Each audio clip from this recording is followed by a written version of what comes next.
Okay, A-Money, you win. I will watch one of your artsy flicks because, let's face it, at this point I'm in desperate need of a palate cleanser. Anyways, what's up, y'all? Boogie Night here. Check it out, I'm doing a review solo. Now, before you Lloyds out there start saying, oh, Boogie Night nerfed up another collaboration. No, it has nothing to do with that. Ray and I are still chill as hell. It's just, A, we have a massive backlog we got to go through, and B, this movie's probably not in her wheelhouse. Frankly, it's not. It probably isn't in anybody's wheelhouse for that matter, but that's beside the point. Anyways, look, I have 4 vices in my life. Coffee, nicotine, lore, and trash tier movies. Now, this does cover the latter 2 parts, but more like 1.5. It covers the lore aspect a little bit, and it definitely covers the trash tier movie, but not in a good way. I'm not talking like a Godfrey Ho, hilarious train wreck trash tier movie or Legend of the Golden Vampires or something like that. This was just absolutely abhorrent. It was a complete train wreck, a mind screw, and just nothing was well put together. And I'm talking about a movie called Pocong versus Kuntilanak. Now, I found out about this through a very, very backwards way. I'm playing a game off camera called Pamali, which is an Indonesian folklore-based horror game.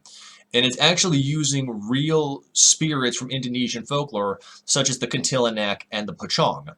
Now, in trying to do a little more study and research on the Pocong, I went to Wikipedia just to see what the basics are. And while Pocong was first on the list, underneath it said Pocong versus Kuntilanak.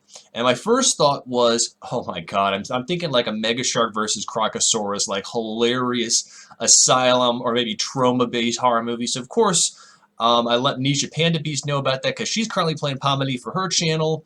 And she's like, you have to watch it. Even whether you review it or not, you still are pretty much contractually obligated because this fits your trash tier list. And it took me a long time to try and find a copy of this movie until Panic Monk was kind enough, use that phrase loosely, kind enough to send me the link.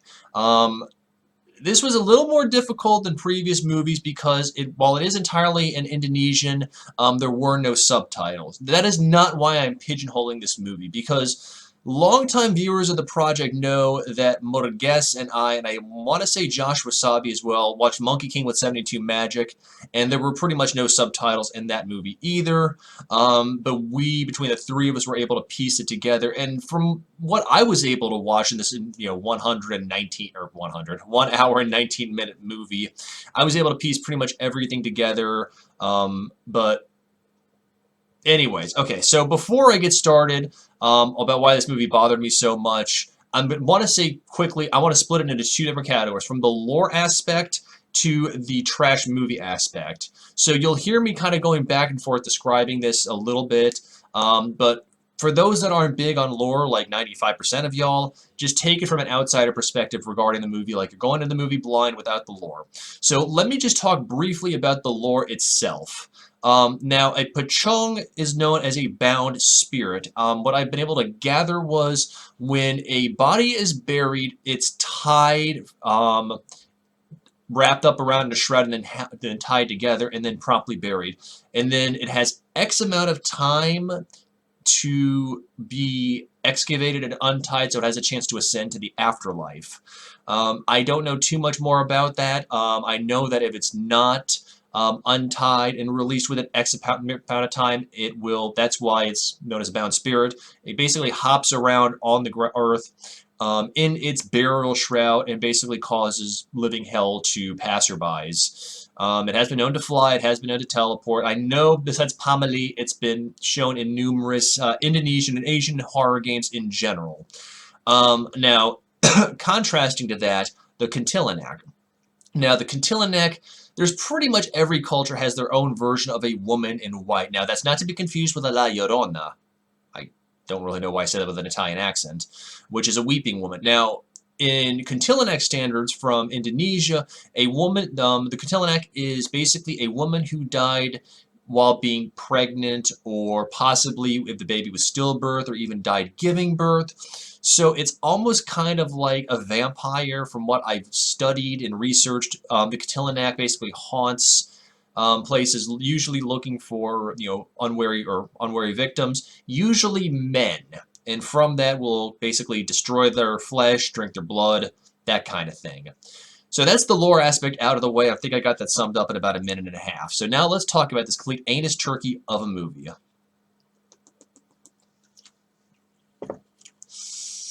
Okay, so as per usual, I will save the plot for the end of this review. So if you want to actually watch this movie, let me know in the comments below, and I'll post the link that Panic Monk sent me. I think it only works if you currently have a Facebook account. So if you're really a glutton for punishment, go ahead and create a Facebook account. Hashtag not a sponsor. No, really, Facebook's not a sponsor. I barely use it. But I guess, gimpily, satisfied that I would still have Facebook. I don't even think that's a real word. Anyway, so let's just begin with the technicalities. The cinematography was not that bad. However, I'm going to get into that in a second. The editing was a complete piece of crap. It's just an absolute piece of garbage. When in the first few minutes of the movie with the camera angles and the flash cuts back and forth, it was fairly decent. About 15 minutes in, roughly, the camera angles and the color schemes were absolutely gorgeous. For those of y'all that have seen any kind of giallo movie, more specifically The Three Mothers by Dario Argento, y'all know how Argento likes to throw in florid color schemes amidst the darkness to maybe portray and exemplify maybe a mood or something like that. The first few scenes in this movie after the opening credits really displayed how beautiful the camera person actually worked on the color scheme with the set director and anything like that. So there might be a scene where a woman is walking up this tiled staircase inside a kind of almost like a villa of sorts, and it's very dark, but maybe just a little bit of light coming in from some outside source, but then also punctuated throughout that, you have maybe flashes of red and yellow, almost looking like it's coming from a stained glass window. And to me, that harkened back to, most importantly, Suspiria, which is one of my all-time favorite movies, as a lot of y'all know. I've talked about it in countless times, and Suspiria almost sets a baseline for me for horror.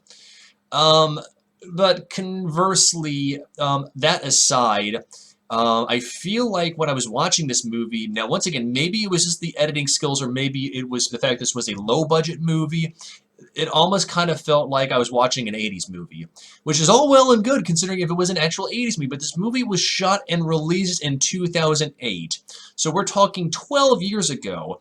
Now, obviously technology's picked up the pace since then. If you have a decent camera, you are able to shoot relatively decent footage. I mean, a big example of that is Clerks. Yes, it's on black and white, but you still have decent quality. But a lot of the scenes were just really, really just grainy, and overall just, it just was a little whiplashy. Now, the editing, this is really where the trash tier comes in. It was funny for the first, 15, 20 minutes, and then after that, it just got to be awful. Like, there'll be scenes of people talking, like person A and person B are talking, and then it would quickly edit while person B is talking. It would flash to something else, not even just person A, so you couldn't see their facial reactions. And then it would quickly go back, and then he or she would be still talking. However, then the other person A's mouth is moving. So I feel like maybe the editor didn't have digital editing equipment like Avid or Final Cut or Filmora or anything like that. It was more along the lines of, like, seriously, it reminded me almost of analog editing, like mark it, cut it, rock the reels, that kind of thing. And I just feel like somebody nerfed it. It almost felt like, now that I think about it in hindsight, they had two different production teams. And kind of like what Ray and I talked about in God's Not Dead 2, I kind of feel like the first half of the movie, they're like, okay, hang on, we ran out of budget, we ran out of time, now we got to just scrap the entire somewhat talented group of production people and then just bring in the B squad. Not even the B squad, this was like F tier. I haven't done professional editing in probably 15 years, probably longer, but I still maintain a modicum of editing skills that you do not release a finished product if it's poorly edited. It's not even just poorly edited, poorly shot. I mean, somebody on the production team had to have realized, hang on one second, you know, we ought to try and do this better. Because once again, if it's, say, an Asylum movie or a Trauma movie or even Kirk Cameron Saving Christmas or maybe a Godfrey Home movie, there's an air of self-awareness that you know this is going to be a bad movie and they're just going to ham it up completely. This, for all intents and purposes, was not a self-aware trash tier, and that's what really just pissed me off about this overall, was that you're just enough getting into it, you're just kind of like, okay, this is gonna get, something's gonna happen, this might happen, this might, and then it immediately just punches you in the nuts. It's just a complete sonic groin attack that just disarms you. The only thing I can really compare it to is when, if anybody's ever watched Zero Punctuation and Yahtzee reviewed Oblivion, it's kind of like the game, it's almost like it's ready to like suck you in, and then you're in the dialogue with a character and their voice changes from kind of like a peasant to modern royalty or anything like that. Anybody who's played Oblivion knows exactly what I'm talking about. That's kind of what this movie has done. You're on the cusp of going into actually enjoying it, and then it just yanks you back out by the scruff of your neck. Or in my case, my goatee.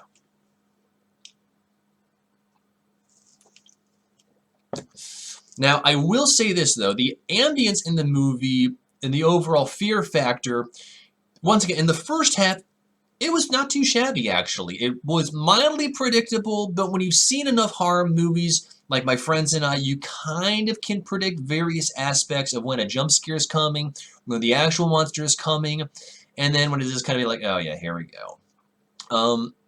To me, and I've said this in other entries many, many times, to me there's three types of horror out there. There's the jump scare type, which is in most modern day horrors, much to my chagrin.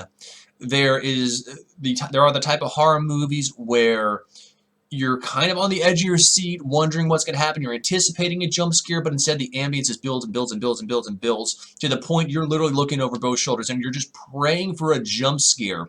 And it may come, it may not come. And then there's the third type, the type where you're staring at a monster across a brightly lit room and saying, okay, come on, bring it on, let's do this, hooray. And of course, there's little, variations, different types thrown together. But to me, number 2 is the best form of horror. It plays to your insecurities. It plays to your fears. It wants you to get, and that's why people go to horror movies, is because they genuinely want to be afraid. This was a part 1/part 3. This is either occasional jump scares, really, really poor jump scares, might I add, or really, really just across the room types. And once again, most of the stuff happened in the second half of the movie. The first part, while mostly jump scares, you still kind of had this slight feeling of dread, kind of like, when is this going to happen? You know it's coming, you're trying to predict it, but it's still, no matter how much you can predict a jump scare, you're still going to get jump scared, and you're still going to, well, if you're anything like me, you sound pissed off after you get jump scared. So it was a mishmash of jump scare and very predictable, very trope-tacular fear factors and ambience. And speaking of trope-tacular, whoever designed the monsters, y'all need to stop hanging out at Party City, man. I'll tell you that much. Oh my god. At first glance, when I saw the Pocong, I'm kind of like, okay, hang on, let me just see if I can deviate. For those that have seen Jeepers Creepers, and you see the monster, and it's all in shadow, and you're kind of like, yeah, holy god, what is wrong? This thing's just nasty. And then you see its face, and you're like, oh, look, it's Gene Simmons with a hangover. Hooray. That's kind of what it did for me for the Pocong, was you see it wrapped up, and it's struggling against its bonds, it's trying to free itself, and then the face is just like a $2 skeleton mask. There's absolutely was no creativity put into the face of the Pocong. And it was like, oh, there it is. There's the fear just yanked me right out again. Hooray. The same case with the Kuntilanak. Although the Kuntilanak had more special effects and a little more, not even mild CGI, I guess you could say, that really did it. Made her look mildly scary. But I will say this. The Kuntilanak's voice was actually spot on Creep Factor 5. I mean, her wailing, her screaming, almost of a banshee-like nature. I mean, even if I'm trying not to laugh at the CGI or just the overall design of the monsters, you get that and you're kind of like, oh, not gonna admit it, but yeah, you might get under your skin just a wee bit. But here's the part that really pissed me off the absolute most of the movie, besides the plot: the characters. Now you're probably thinking to yourself, most movies probably have one or two characters that pissed you off, that really just you had no sympathy for. All the characters in this movie had no redeeming qualities, specifically the kids. My God, these little cum sprouts. They have absolutely, I was praying, I was hoping that they would just all die. I was on the side of the monster. I had the sign saying, "Go Pocong, go Kuntilanak." You know what? Whoever kills the first one, I'll give $5 to US. Kill the next one, I'll give $10 to. I want to see Pocong and Kuntilanak Rochambeau to see who kills these little pubic lice first. And okay, first of all, before I get into these stupid little poor excuse for trust fund kitties that I've ever seen in my existence, and I went to school with some trust fund kitties, so I know their nature. You had the adults. At least one apathetic woman who did nothing but just sit and stare into space with this kind of like, I'm done with life. I don't care anymore. I'm just going to sit here and wait for my punishment to come. You know what? Why not? Judging from my thought, you were the one that was the catalyst about this whole nonsense. You deserve whatever's going to happen to you. You have the housekeeper slash maid slash nanny, I don't know, who is honestly the only likable character in this movie because she's caught in this. She is stuck right in the middle. She's trying to make sense of why there's this supernatural Godzilla versus Mothra between two B-movie, monsters, and she's just trying to stay alive. And I feel for her because when she's going to the matron, she's going to the mother, she's trying to figure out how to get herself out of this. She's just met with complete I mean, I'm not a psychologist, but I believe we call that dorsal vagal mode, which means you're pretty much just playing dead. You're pretty much just ready just to give up. You're completely beyond acquiescing. And that's kind of what was with the adults. And now let's just even talk about these cum sprouts that were supposed to be children.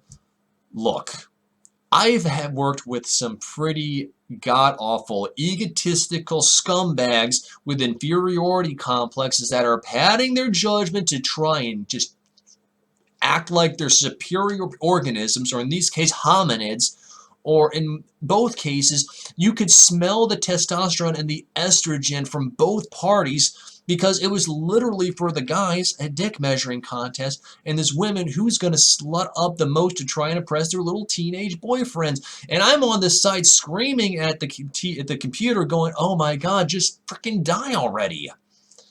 The kids should not even win Golden Raspberry Awards. They should win Darwin Awards because they deserved to be killed. And here's the thing too. Yes, okay, we all do stupid things as teenagers. That's normal. That's part of learning and growing. But the way these kids actually just try and act like I'm superior than person B, zip. What do you think? Eh? I mean, I seriously expected at one point the kids to unzip their flies, pull out their micro penises, and just be like, hey, what works? Which one do you want? Share, baby, share. I mean, that's kind of the whole nature of it. I mean, and the women at the same time are trying to act like this macho creation to try and basically do a bait and switch for their boy toys, and almost playing like round robin with them as well. There is one scene in the movie where a girl is getting tattooed, and the camera just zooms in right to her rack, and the tattoo is of a hand pointing up at her face. Yeah, I mean, that's all well and good and all, but just the way she was doing is kind of like, I'm going to get more suitors for doing this now. Like, it completely just negates the reason it's being done. I mean, mind you, I'm coming from a generation where all I see on social media now is where people are bashing, this, that, and the other, and more specifically nowadays, lewd streamers. So if you're taking pride in your body and you're trying to ward off suitors from checking you out, the last thing you're going to do is like, hey, look at this, good. I don't know, that just didn't agree with me, but just it was literally just trying to, who was going to show off more for who. And then when they get to the part where they actually summon the damn Pocong, they immediately play the victim. Like, you knew what was going on in this situation. You summoned a damn Pocong that is steeped in lore in your culture. You did it willingly. Nobody put a gun to your head and said, you will summon a Pocong using a very poor and crude manner. Then they're like, woe is me, this shouldn't have been me. Then what do you expect? You get what you pay for, you paid for the meal, you gotta eat it now. And while you're at it, I hope you choke on it. That was the exact nature of this. And even when at the end of the movie, when two of the main characters basically realized they had to step into the role, don't worry, I'm going to get into that in a second, they still had this thing like, okay, yeah, why not? I guess we'll do it. No. First of all, the role you're about to step into is hanging in the balance. You have basically become a keeper to keep both spirits, the Pocong and the Kuntilanak, from killing each other. Not just each other, each other's families. Yes, we're kind of going back into feudal Europe predating World War I, but at the same time, if you want to stop the murder, sometimes you got to step up into that role. I think I've called them cum sprouts enough. Yep, there we go, 3 for 3. So let's talk about the plot. Now let me get the lore part out of the way. First of all, a Pocong and a Kuntilanak basically bow to no person. They are rogue spirits. They cannot be with, they are not actually supposed to do anything but cause harm, fear, death, injury. In this movie, the Kuntilanak is a family guardian, a family spirit savior. Now, I'm not well versed on Asiatic customs or cultures, but I can pretty much guess that if a family wanted to have a guardian spirit, like a spiritual Doberman, or a pit bull, or a Rottweiler, or anything like that, they would not rely on a Kuntilanak to do so. Remember, a Kuntilanak is a woman who died giving birth or in some stages of her pregnancy. She's not going to be interested in playing babysitter. She's pissed. And then as for the Pocong, it almost becomes a family spirit. And that's kind of where this turns into a Megashark versus Crocosaurus kind of thing. So let's begin. The movie is based around the fact that there are two warring families. Yes, Romeo and Juliet much. And the Kuntilanak is protecting one family from being brutally destroyed. And alongside, it acts basically as a, almost like a vengeful spirit if somebody in the family gets hurt by a member of the other family. Now, fast forward decades later, and that's when the cum sprouts come into play. Is they decide to get, you don't even understand fully, well, maybe I don't understand because I couldn't understand the dialogue because this didn't have subtitles. But once again, you can see from facial expressions, you can hear it in the tone and the timbre of their voices, you can see from the cutscenes what's going to happen. So I'm not, once again, not discounting this movie because of the sheer fact that you couldn't understand that. So they basically decide to, something's happening outside. They basically decide in a way to impress each other, they want to summon a Pocong. Sure, makes perfect sense. So, in an attempt to try and impress their significant others, by the way, two of the guys like two of the girls, but the two of the girls like two other guys. Are you confused yet? Yeah, let me get some thumbtacks and string. So, from what I understand, they're trying to impress each other while at the same time trying to play hard to get. And then they meet up with a fortune teller who gives bad juju towards one of them. The only real straight casted role, the person who is kind of the reluctant hero, I forget his name to be honest with you, but once again, I'd have to go to Wikipedia and cross-reference what the actual names are. So I just tended to call him Fred because, like, Fred from Scooby-Doo is the only person with his head on straight. He's kind of just going along. He's like, I've got nothing better to do. Why not? So they decide, at that point, it will be fun to summon a Pocong. A murdering, vengeful spirit that has not had the chance to escape and ascend to the afterlife. Because, that goes well. And why not? I'm allergic to bee stings or wasp stings. I'm going to go tie some honeycomb around my neck and have an instant party. That seems to be just about right. So they summon the Pocong, and then that's when the battle happens. The Kuntilanak springs up and basically wards off the Pocong. But now you have both parties, the Pocong and the Kuntilanak, haunting these now rival friends, which apparently, which was not described in detail, by the way, at all, are descendants of this warring clans, this Romeo and Juliet family. And then throw in the fact you meet the matron who's like just once again completely apathetic, giving in to her fate, and just being like, okay, I'm gonna let this happen, even though both Fred from Scooby-Doo and one of the other girls are trying to figure out how to save themselves. And apparently they're friends. Frankly, once again, I'd leave the friends to rot in the dust because they're completely brainless and useless. They think with their little heads rather than their actual heads. So at some point during this movie, the son realizes he can channel the Pocong or the Kuntilanak. It's been about 2 weeks since I've watched this movie, and I'm finally just getting around to doing it. Look, I have not been doing so hot really in the health department, various departments, so I do apologize. Anyway. So why didn't he know that he could channel Pocong, and why didn't any of these descendants realize that they were in the middle of a spiritual war and they have their own guardian angels in the form of mutated and twisted, destructible spirits? Usually when you become of age and you have a guard dog leashed to your bloodline, you ought to know about it. Just saying. So when he awakens the spirit, rather than basically, chain him to his will and kind of manipulate to get him to calm down, he becomes possessed. Why didn't this happen at the beginning? The fear factor would have been so much better if the Pocong had the ability to possess somebody rather than just jump scare somebody to death or stand there with the howling wind screeching, like somebody's pig scratching's got caught in a door hinge. And somehow amidst this, you have the hauntings going on, and so both families are trying to save their lives, and the Pocong and the Kuntilanak are basically at warring each other. And speaking of which, warring just consists of them staring at each other left and right and screaming at each other. There's rarely a moment of actual violence between those two. It's merely just them screaming and the people reacting.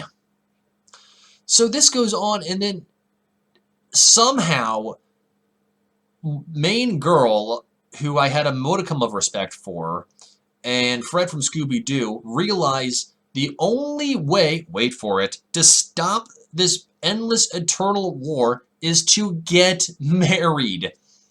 Yes, that's what I meant about them stepping into their roles, was to basically realize we kind of like each other, more on a friendly basis, but to stop mass deaths all over our bloodlines and pretty much our bloodline becomes extinct, we have to tie the noose. Or not, take your pick.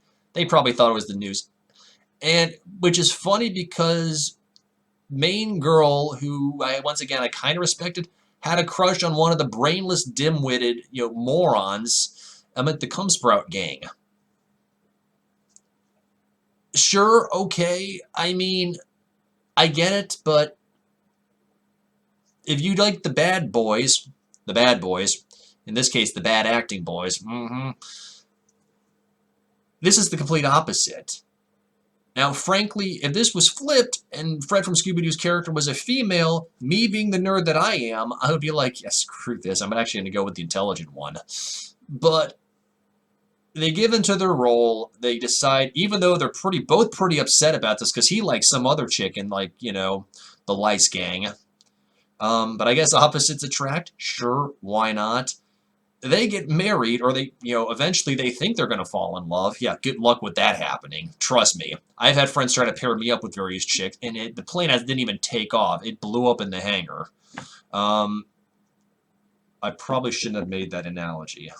Anyway, but by giving in and at least faking till you make it that they are in love with each other, that frees the curse.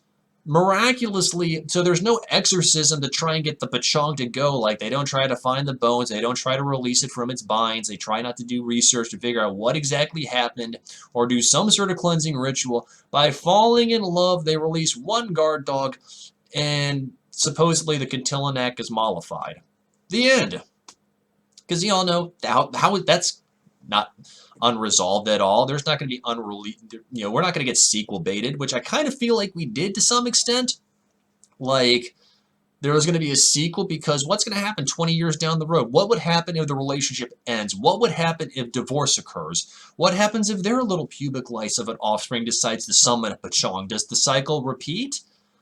There was just this movie, there was no thought put into it. And basically, it almost felt like an Uwe Boll or a Michael Bay movie. All action, in this case, poorly constructed action, no character, no personality. It was all just because the plot said so. And I'm glad, once again, this movie was less than an hour and a half, because if I saw this in a theater, I would just get up and walk out. I could not even the color scheme could actually hold my attention. It was just that boring. It was that reprehensible with the characters. And once again, in a horror movie, you need to be able to rely on the ambience and the characters in order to further the whole experience of a horror movie. If you don't like a character, that's fine. If you don't like the entire squad of characters, save one or two small bit roles, you're not going to have a good time. I really hope the director just stops while he's behind, or if he comes up with a new one, God forbid, he decides to make it, do his research, do his homework, make a better plan, do something, because this movie wasn't even GD Nomad bad. This movie was Indie Game Studios bad, where you can't even laugh at something except for maybe a couple of seconds. So, I don't want you guys to watch this. You really shouldn't. But if you are that morbidly curious, let me know and I'll send you a link to Facebook. But hopefully you walk away with more laughs out of this review than I did watching the damn movie. So, yeah, take with it what you will. But let me know what you guys think overall, if you think that movie sounds completely god-awful, or if you really want to know. I do read every comment, and I try to reply to every comment. And once again, I do want to thank Christoph Frey for being a sponsor of the Boogie Night Project. If you like actual good horror video games with a focus on character development, story, and overall ambience, as well as a slow-to-boil plot that will definitely leave you on the edge of your seat while wanting to wear brown pants, check them out. Links in the description below. So, of course, with that being said, before I call it a night, if you like the Boogie Night Project and you want to find out more, I do have a Twitter page as well as a public Discord channel. Links to both of those are also in the description below, as well as a link to my temporarily defunct Twitch page. And if you're morbidly curious, I do have a Patreon, and I'm in the process of revamping the rewards. So, just for as low as $1 a month, you can have some private access that is not available to the general public. So, otherwise, I hope y'all have a fantastic night, and I'll catch you on the flip side, alright? Peace.